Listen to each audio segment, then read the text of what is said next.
بسم الله الرحمن الرحيم. السلام عليكم ورحمة الله وبركاته. ازيكم يا حبايب قلبي؟ تعالوا نشوفوا العيش بتاعنا النهاردة التركي. عيش تركي جميل، عاملاه بقى بمقادير بسيطة وموجودة في كل بيت عندنا. شوفوا العيش جميل ازاي، وطري وهش من جوه، وتاكليه بقى في السحور رمضان، تاكليه في الفطار في العشاء. جميل، ماشي جميل العيش ده، وحاجة نظيفة، حاجة من بيتك، حاجة انتي عاملاها بنفسك. اهو انا طبعا عملت شكلين من العيش التركي، وقطعت واحد والتاني معاكم اهوت. شوفوا العيش ده طري من جوه وجميل جدا جدا، وحلو وهش، وما اقولكوش بقى على طعمه، وينفع للسحور زي ما قلنا وكل حاجه. شوفوا جماله. تعالوا يلا نشوف هنعمل ايه. بسم الله الرحمن الرحيم. احنا كده جبنا بله فاضيه، وجبنا معلقتين سكر. دي اختبار الخميرة بتاعتنا، او مش اختبار الخميرة بتاعتنا، احنا كده بنجهز الخميرة بتاعتنا اللي هنعجن بيها. احنا كده حطينا معلقتين سكر ومعلقتين خميرة، وهننزل بكوباية اللبن. كوباية اللبن دي تكون دافية، ما تكونش سخنة علشان ما تموتش الخميرة، لا هي دافية. انا كده هقلبها حلوة قوي، وهسيب الخميرة على جنب شوية تخمر، علشان دي هي هتبقى سر نجاح تخمير العيش بتاعي. تعالوا معايا نشوف هنعمل ايه. انا هجيب كده بولة ستانلس، انا بحب اعجن في الستانلس. عندي 2 كيلو دقيق، اي نوع، ما ترتبطيش بدقيق معين. انا هنزل كده بالدقيق في قلب البولة الستانلس ديت. هنزل بال2 كيلو، وهحط عليهم ذرة ملح، واحط عليهم معلقتين سكر، وتلات 4 معالق زيت، يعني تبقى ممكن 6 معالق زيت، علشان ده 2 كيلو دقيق. نحط 6 معالق زيت ونقلبهم حلو قوي مع بعض اهوت. نقلب، ايوه، ذرة الملح، نقلبهم حلو قوي مع بعض اهوت. وحطينا كمان السمسم، انا جايبه سمسم، حطيت السمسم عليهم. السمسم بيدي قيمه عاليه جدا للعيش بتاعنا. انا كده جبت الخميره بتاعتنا اهيت، بدات تخمر اهيت، جميله ما شاء الله. انا هكبها الاول طبعا، لان انا محتاجه كل الخميره ديت. انا مش هخليها للاخر عشان ممكن العجين ما ياخدهاش، لا انا هخليها اساسيه في العجين بتاعي. كده انا هعجن، وهكمل بلبن دلوقتي، وهكمل بميه. تمام كده، يعني انا هقول لكم في الاخر ده خد قد ايه. انا كملت باللبن بتاعي دلوقتي، وهلف العجين باللبن الاول، بعد كده هنزل عليه بالميه. هو العجين دوت كل ما تديله لبن يديكي مذاق جميل، ويدي قيمه عاليه، قيمه غذائيه عاليه للعيش. اهو كده حبايب قلبي، لازم نقلبه كويس قوي. اهو انتوا عارفين انا بحب اعجن بايدي. انا عجنت بايدي اهوت، ما شاء الله العجينه بقت جميله في ايدي، حلوه قوي قوي قوي. هي خدت كوبايه ونص لبن، وكوبايه ونص ميه اهي، جميله. انا هغطيها عشان تستريح. بعد ما استريحت اهيت، خمرت ما شاء الله جميله. انا هقطعها نصين، يعني انا هقطع الكميه دي كلها نصين. هو سهل في الخبيز بتاعه، سهل في العمايل بتاعته، والعيش السريع جدا اللي انت ممكن تعمليه وما تتعبيش فيه. هو العيش التركي ده جميل بكل المقاييس يعني. انا قطعتها نصين اهوت. هاخد نص احطه في صينيه، ايوه والنص التاني هحطه في صينيه تانية. تمام كده.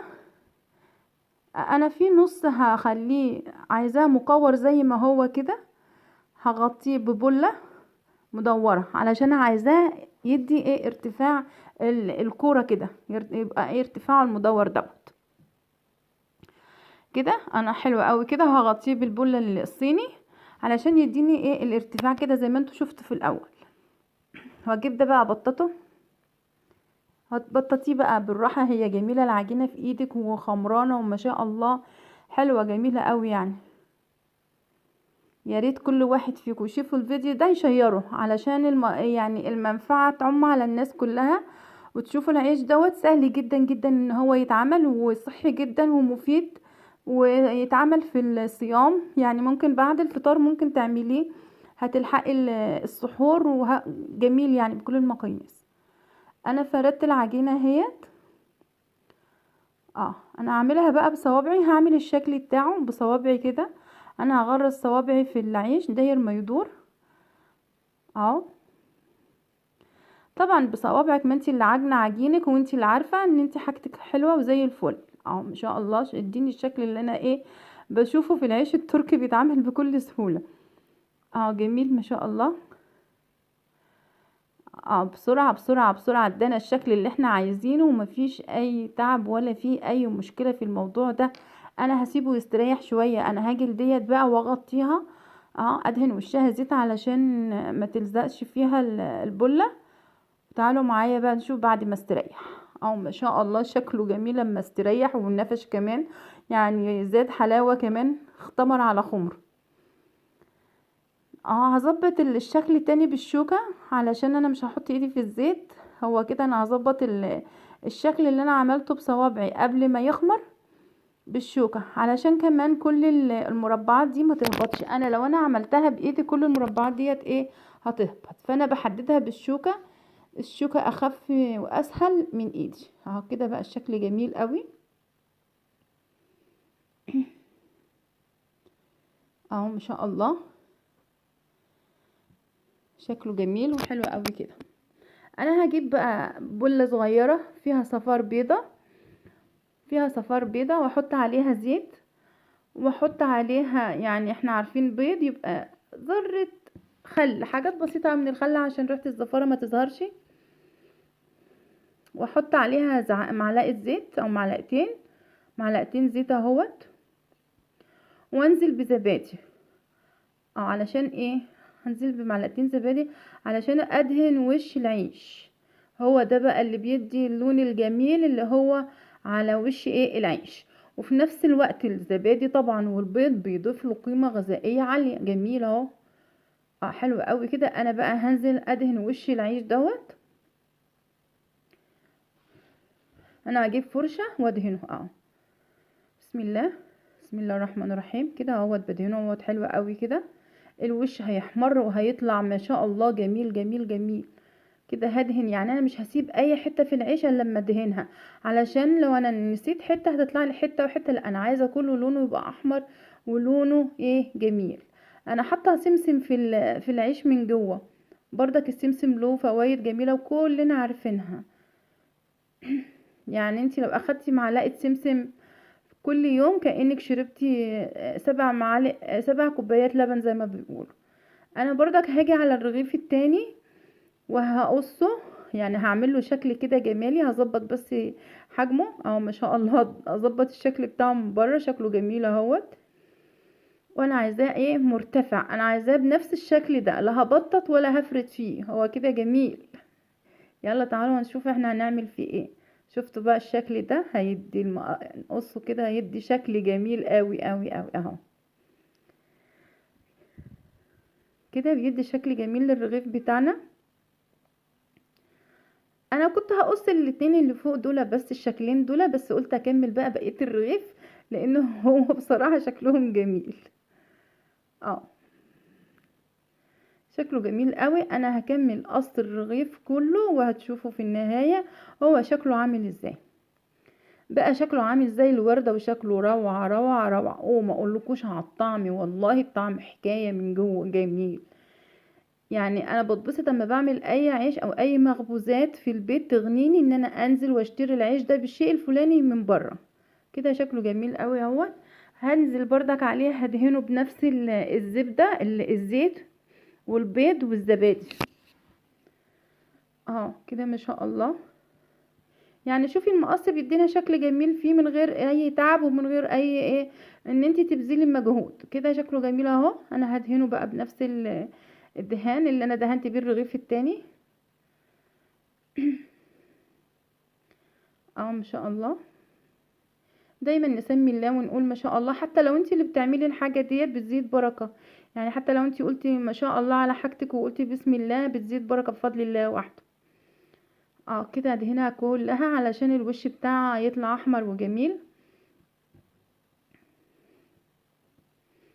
ما شاء الله. شكله بقى كده حلو قوي.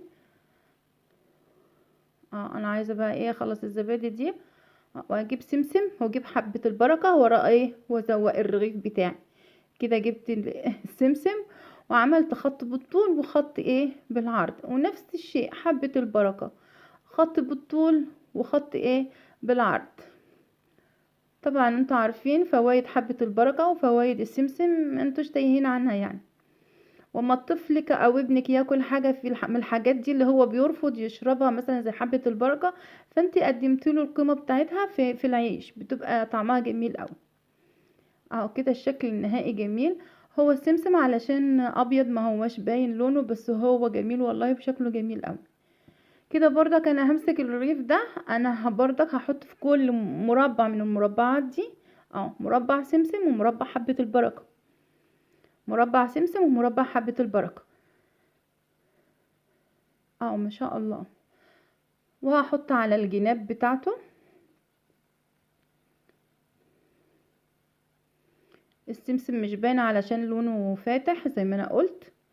انا لو انا حمصت السمسم ودخلته الفرن مع العيش هيتحرق، يعني هيبقى يدي طعم السمسم المحروق دوت اللي انت متحبيش تاكليه. لكن هو العيش ده عايز سمسم فاتح، وهو ما بتخش جوه الفرن مع العيش بيتحمر. شكله جميل اهو ما شاء الله. انا هزينه بقى حبة البركة من هنا وهنا كده.